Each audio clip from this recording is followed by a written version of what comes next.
בעניין הזה. אז אנחנו נפתח אמבסדור קרצר, please.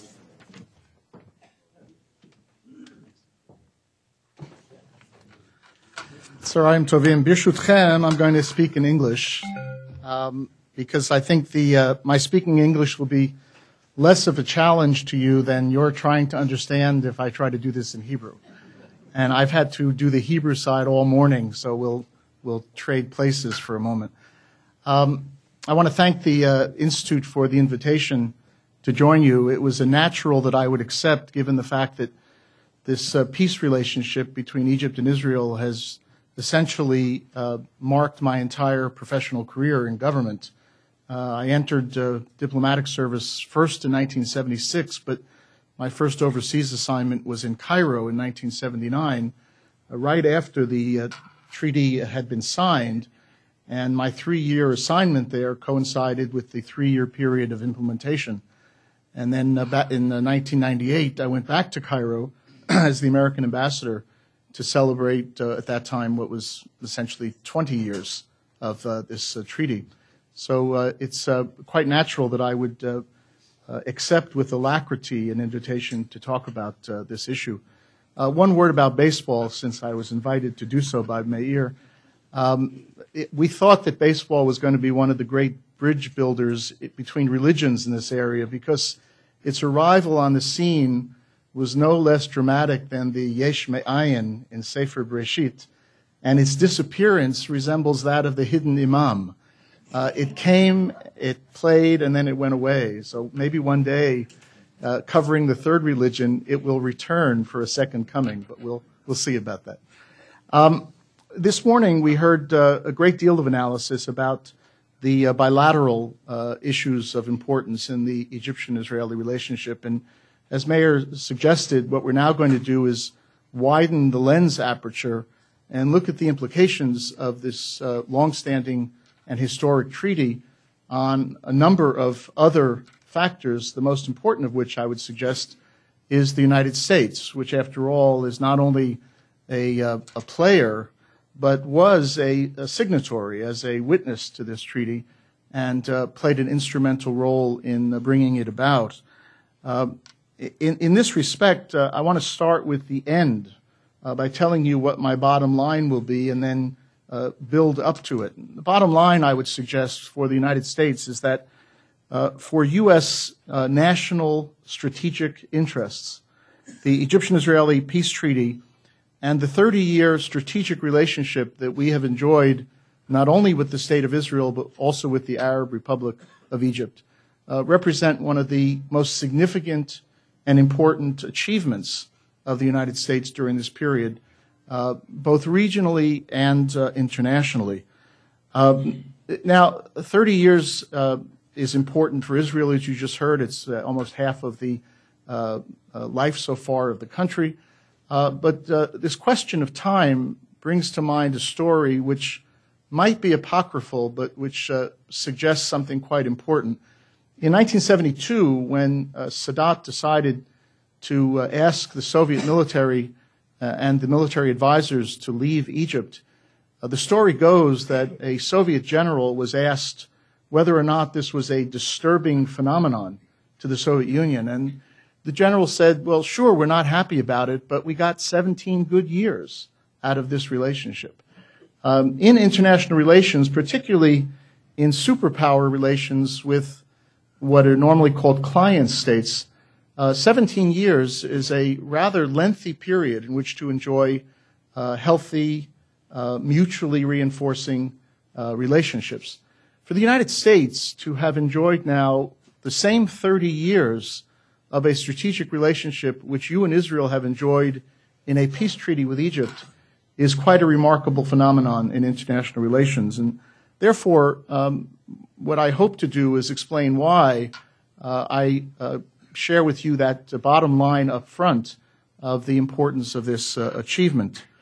The first thing I want to do is to help establish the international and regional context in which this treaty was arrived at in 1979. There's a book just out by Lawrence Friedman of London called Choice of Enemies. And he has a provocative thesis, which is not only provocative, but it actually rings true as you read through. And that is that this period, the late 1970s into the mid-1980s, represented such a sea change for U.S. interests in the Middle East.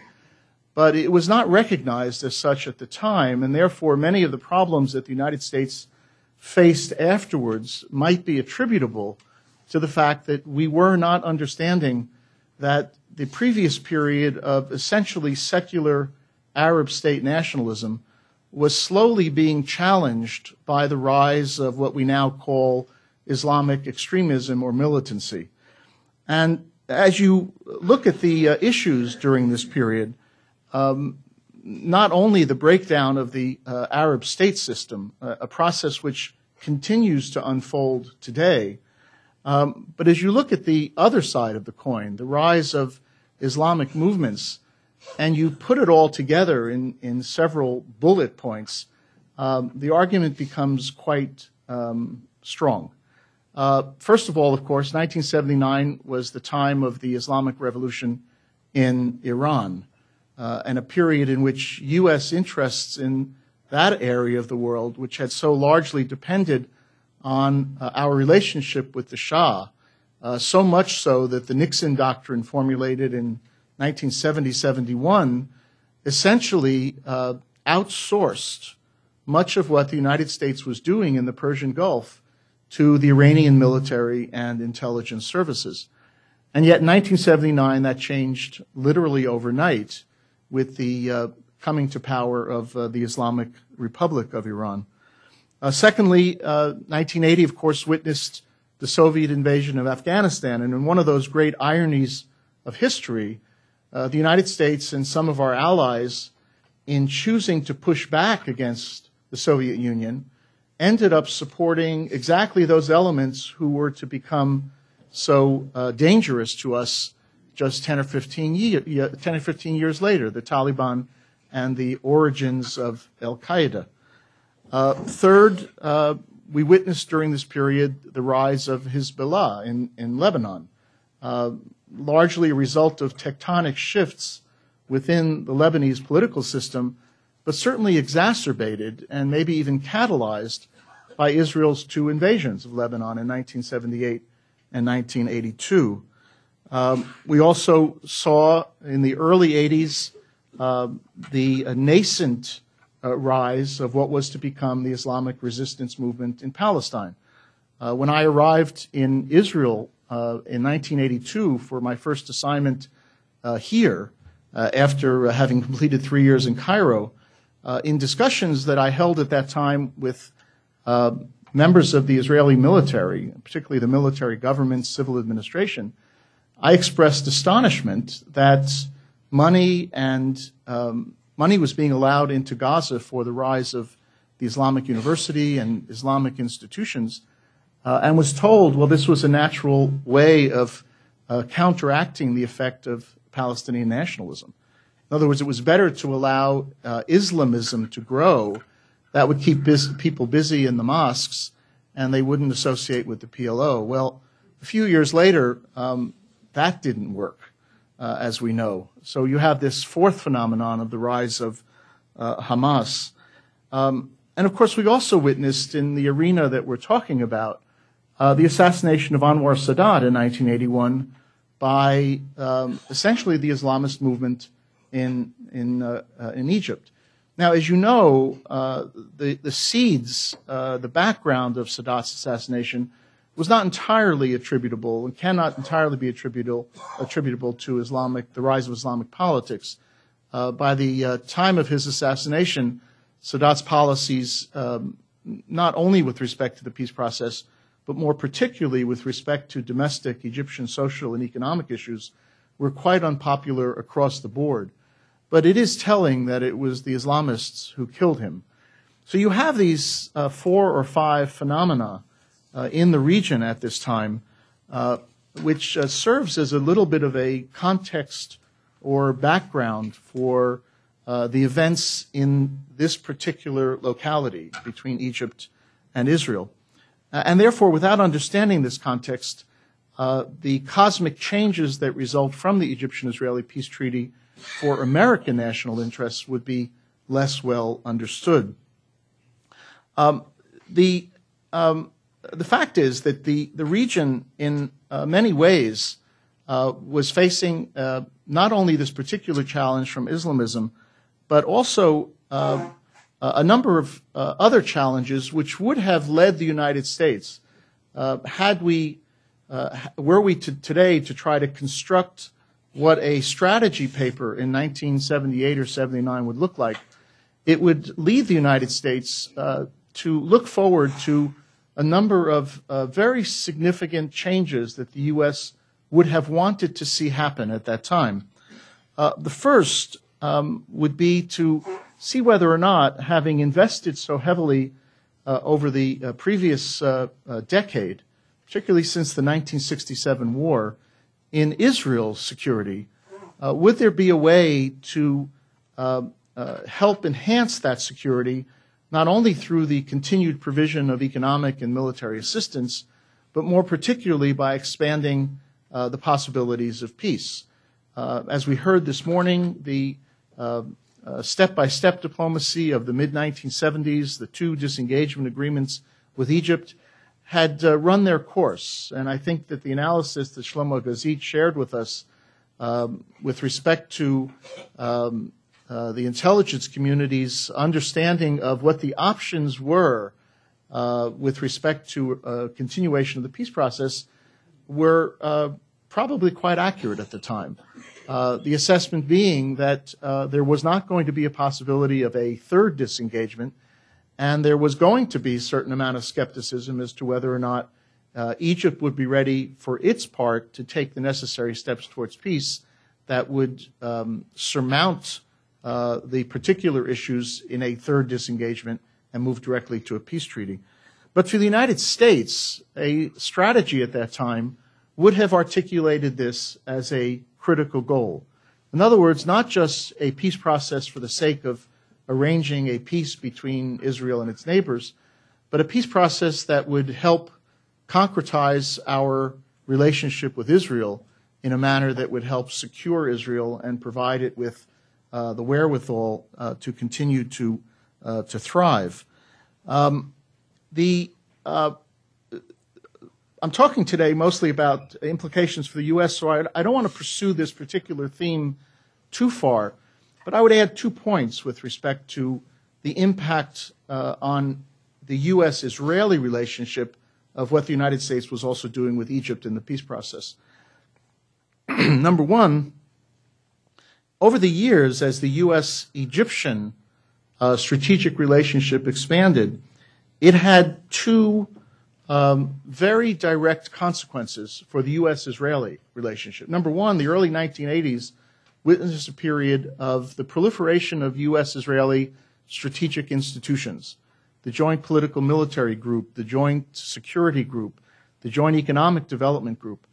Now, part of the impetus for the development of this, the institutionalization of the relationship, was to see whether or not U.S.-Israeli relations could develop in a manner that would be able to weather bilateral storms that might intrude. But it also developed in response to the intensification of U.S. relations with Egypt. If we were enhancing our relations with the major Arab power, we needed to find a corresponding way to enhance and deepen our relations with Israel. And it also then, number two, had an impact on the further development of what is known as the qualitative military edge, which the United States for many years has articulated as a means of assuring Israel that the assistance that we provide to Arab countries will not erode Israel's qualitative edge with respect to not only individual countries, but with respect to any combination of forces arrayed against Israel. So while I'm talking today mostly about U.S. and Egypt and the implications for that relationship, one can see in this first element of a U.S. strategy how the enhancement of a U.S.-Egyptian relationship would have rather dramatic and positive consequences for U.S.-Israeli relations as well. A second issue which would have been on the U.S. strategic agenda at this point would have been to see whether or not there was a way to reorient fundamentally Egypt's strategic outlook. We heard earlier, Shimon Shamir and others talked about the degree to which Egypt underwent fundamental changes with respect to its doctrine, its training, and its equipment. And the numbers we heard this morning are rather quite dramatic in terms of where Egypt is today relative to where Egypt was in the late 1970s. In the late 1970s, Egypt essentially was a country with Soviet doctrine, Soviet training, and Soviet equipment. And today, Egypt is essentially a country with Western, largely American doctrine, American training, and American equipment, or Western training and Western equipment.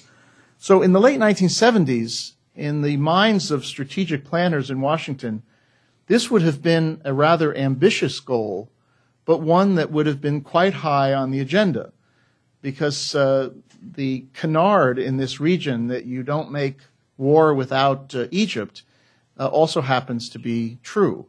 And so in order to take Egypt out of the war equation and to reorient its strategy and military capabilities would have been a high priority for the United States. Now, lest anyone underestimate the importance of this, one only needs to turn the clock forward about 12 years from the time of the Egyptian-Israeli Treaty to the point at which Iraq invades Kuwait. And the United States and others start to form an international coalition to push back Iraq's aggression. A major change takes place in the Arab world when, for the first time, Arab decision-making actually makes a decision and doesn't rest on a consensus of a lowest common denominator. And as a result of that decision, the United States brings into the military coalition against Iraq Saudi Arabia, Syria, and Egypt. And two Egyptian divisions end up fighting alongside the United States in the war against Iraq. The consequences and implications of this issue alone are far beyond the scope of our discussion here with respect to the change that this brought about in intra-Arab and inter-Arab terms.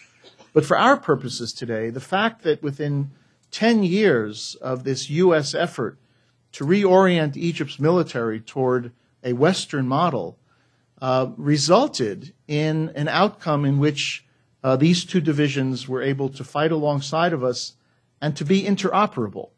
The United States military, I recall very directly, was quite concerned about having any allied fighting units which were not interoperable, because the last thing you want on a battlefield would be to have communications and problems of mobility and so forth. But in this case, there were these two trained divisions with our equipment, with Egyptian-trained, U.S.-trained Egyptian officers able to work with us and to carry out the tasks assigned to them. The second outcome of this second perspective, the perspective of changing Egypt's orientation, also carries forward if you move this clock 20 more years ahead. Egypt, of course, opposed the United States invasion of Iraq in 2003. And yet, to this day, Egypt has continued to provide what the United States military has required in order to move our forces through or over Egypt, through the Suez Canal, or to provide the facilities that the forces require as they go back and forth to the Persian Gulf.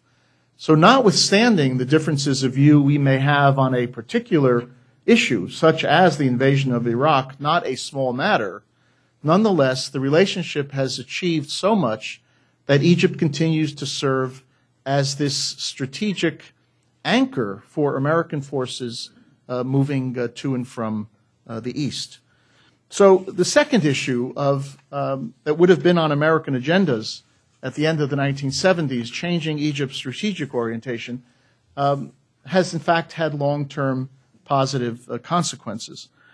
The third issue on the agenda at the time would have been a United States interest in changing Egypt's internal orientation, both its statist, Nasserist, Arab socialist economy, and also possibly bringing about the liberalization of Egypt's political system. As you heard earlier today, Sadat had taken some baby steps in the 1970s to open up the Egyptian economy, the so-called Infitah policy, and the institution of the three political streams or parties, which he told the Egyptian people would be the beginning of democracy. By the time of the treaty, of course, both of these policies had proved to be pretty much a failure.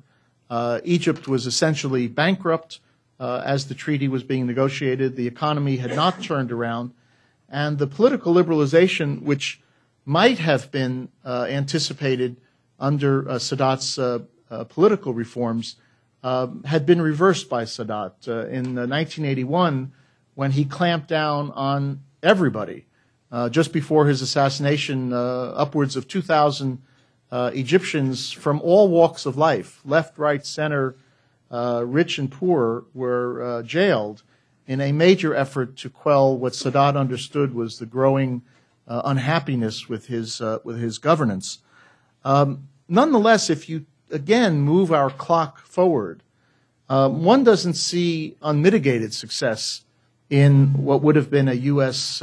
Hope in the 1970s, but one sees rather substantial change. Egypt's economy today, as opposed to the 1970s, is upwards of 70% driven by private sector economic activity.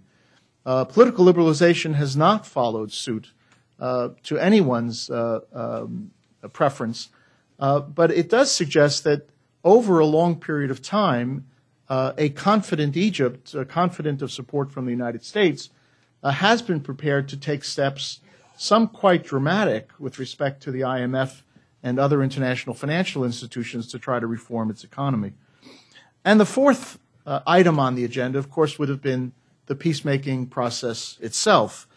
And it may be hard during a celebration of 30 years of peace to recall how difficult a proposition this seemed to be back in 1977, but it worked, and it worked because you had the coming together of the heroic leadership of three people, of Anwar Sadat, Menachem Begin, and Jimmy Carter, each playing a quite different role, but roles that ended up being complementary and meshing together to bring about the historic breakthrough.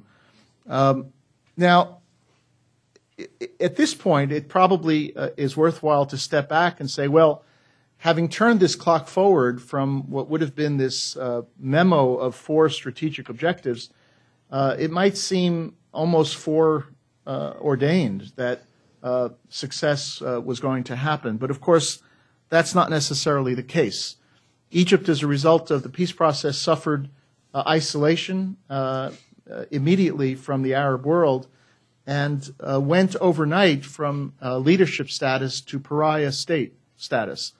U.S. aid in this respect, while important, ended up being little more than a substitute for the aid and investment that the Arab world had previously provided to Egypt. There was not a large marginal gain for Egypt by substituting American aid in the short term for lost Arab aid. Secondly, after a period since 1952 when Egypt fancied itself as the leader of the Arabs, perhaps not as ambitious a goal as Nasser had said of being the leader of different circles of world issues, world problems. Nonetheless, going overnight from leader to pariah status took a very significant psychological toll on Egyptian leadership and Egyptian people, and could largely account for the persistence in some quarters in Egypt of a rather negative attitude towards the peace process. Secondly, the large and supportive crowds that greeted Sadat when he returned from various peacemaking efforts, which, as we heard this morning, it turns out those crowds were actually supporting the peace process. These were not manufactured crowds, dissipated quite quickly. And the treaty, as a result of implementation challenges and differences in bilateral relations between Egypt and Israel, suffered almost immediately from a series of crises that were to test whether or not it had staying power. Now, we know about the tests later on, the tests of the Intifadas and the 2006 Lebanon War, 2008 Gaza War. But even in the immediate period after the peace treaty was signed, between 1979 and 82, there were at least 6 fundamental challenges to this process, the result of which, the process not collapsing, makes it that much more remarkable. You had the law passed by the Knesset that effectively annexed Jerusalem. I know the wording is extension of law, administration, and jurisdiction, but it's largely seen as an annexation law. And the treaty didn't break down under the weight of that. You had also the Golan Law doing the same thing, the extension of law, administration, and jurisdiction. And the treaty did not break down as a result of that. You had the persistence of settlement activity, settlements being one of the highest items on the Egyptian agenda. From the time this process started, we heard a discussion of whether or not, from Eliakim Rubinstein, whether or not Jimmy Carter was right with respect to what Begin had promised or not right. That's a detail relative to the fact that Egypt insisted that settlement activity stop, and yet it continued unabated throughout this period, and the peace process, the peace treaty, did not collapse.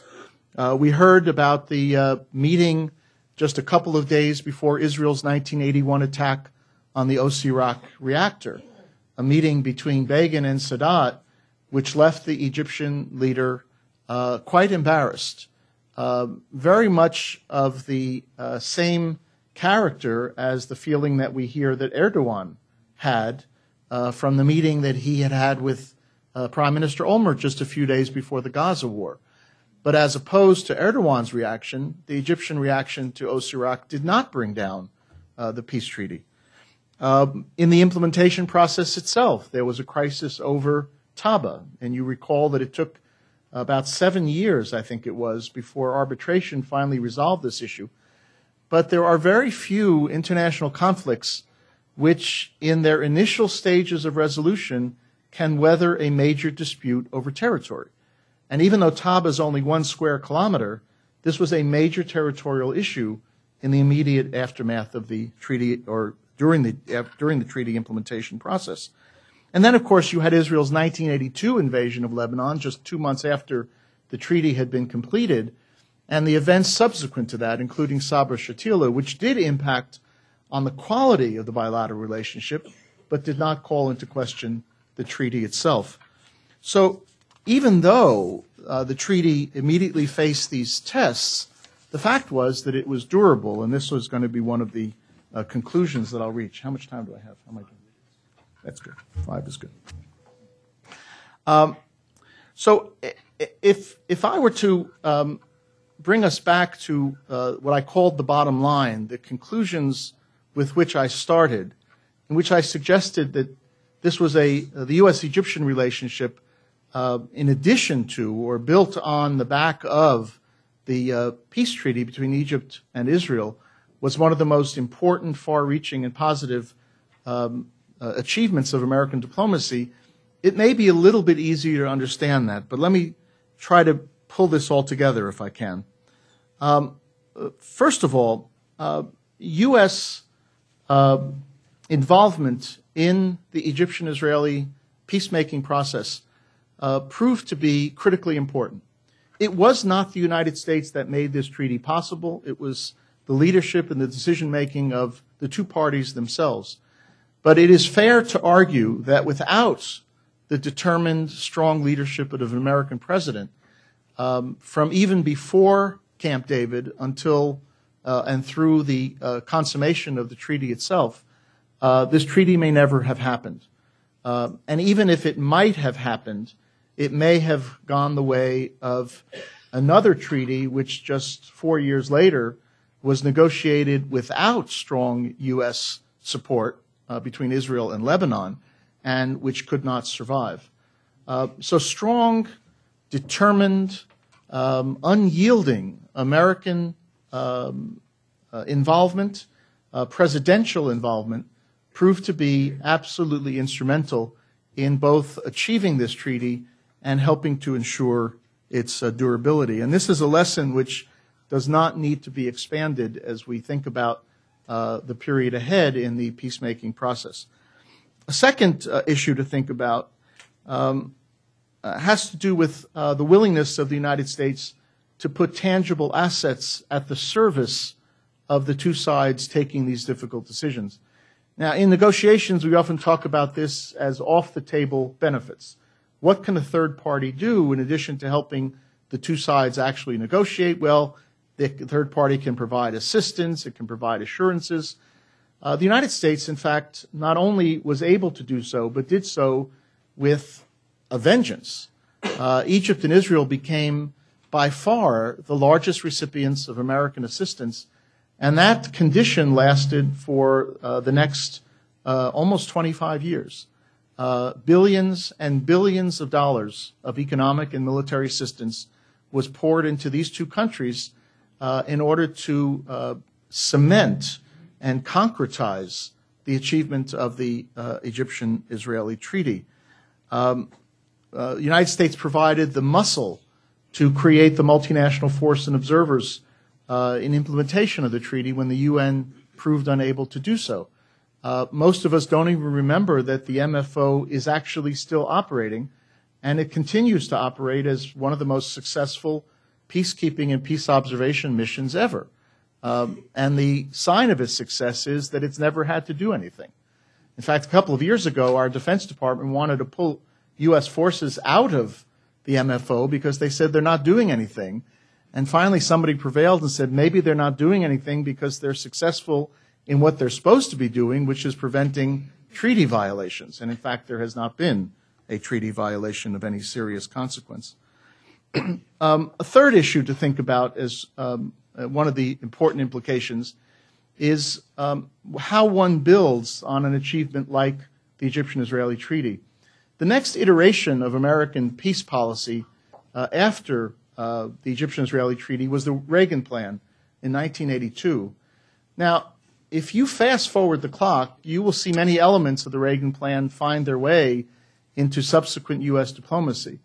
But the Reagan Plan had no presidential oomph behind it. You recall the story when Sam Lewis caught Prime Minister Begin on vacation and delivered the plan, and Begin responded reportedly that Israel's not a banana republic. That was the end of the Reagan Plan. The United States put it forward and then pulled it off the table almost immediately. Scenes reminiscent of some subsequent U.S. diplomacy where we also failed to use presidential assets wisely. So one of the lessons to learn from the peace treaty is that if the president is going to use his assets and to use his office wisely, he better be ready to see this through to a conclusion and not dabble. That's one of the things that one could suggest as a conclusion. Perhaps the most important of the considerations to take away from today is the fact that it all has rested on the two sides themselves to have continued this peace process. And we heard this morning again how, despite all the coolness in the normalization aspects of the treaty, there is no interest on the part of anyone in Egypt to go back to war with Israel. I would also add some additional considerations that the fundamental reorientation of Egypt's strategic position in the region remains today as vibrant and as important as it was 20 years ago, 10 years ago, as I indicated earlier. I would note the enduring strength of our bilateral relationships with both Egypt and Israel. We know here how important the U.S.-Israeli relationship is, but I would suggest that Egyptians who are knowledgeable of the situation, Shimon Shamir pointed out to me a gap in a speech that I made earlier about popular unhappiness with the United States and Egypt, which is true. But among the elite decision makers in Egypt, there is a keen understanding of the importance of the relationship with the United States, even when we differ. And that's one of the enduring implications of the peace treaty. And finally, I would note, as we move ahead in thinking about expanding the peace process, that no matter what plans, processes, ideas come forward, the cornerstone of what we do in this region with respect to peace is still this peace treaty. And even the second half of Camp David, the Palestinian half of Camp David, is also remains an important part of our thinking in the peace process, as we saw in the Oslo Accords, which were very much, in a sense, an intensified version of what was attempted at Camp David. So this explains what I called my bottom line. A number of strategic perspectives of the United States in the late 1970s. Virtually all of them have been either fulfilled beyond our expectations or fulfilled at least minimally to meet our expectations. And therefore, the celebration of this treaty is not only important in and of itself, but from the United States perspective, important with respect to an achievement which continues to pay dividends for our own national interests. Thank you very much.